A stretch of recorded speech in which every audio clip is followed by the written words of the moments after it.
Il s'agit d'une robe hanfu dans le style de la dynastie Ming. Les accessoires aux motifs, la conception est basée sur des références historiques. Hanfu se traduit littéralement par vêtements des Han. Son histoire remonte à des milliers d'années. Les lignes du hanfu étaient plus luxueuses pendant les dynasties Tang, Song et Ming. Beaucoup de gens sont attirés par le hanfu en raison de sa beauté. Et si vous pensez qu'un vêtement est beau, vous le portez.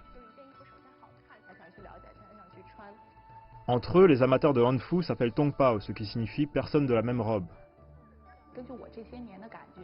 Selon moi, le hanfu attire davantage la jeune génération. Ils sont plus tolérants à un large éventail de styles et de cultures.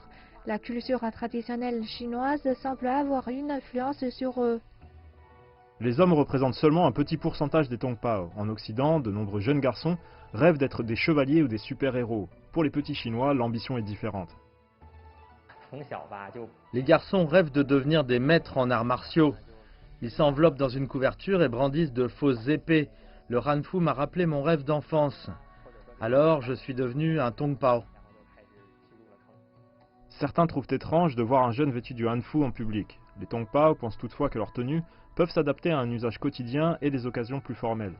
Et c'est cet enthousiasme qui a été la force motrice de la renaissance du hanfu.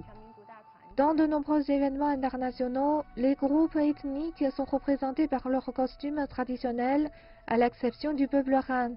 Le Qipao et le Siasen ont des influences de l'Occident. Nous pensons qu'ils ne sont plus originaux. Nous espérons ramener ce qui est original, en d'autres termes, la beauté de l'Orient. Les tongpao espèrent ainsi que le hanfu trouvera de nouveau sa place parmi les classiques.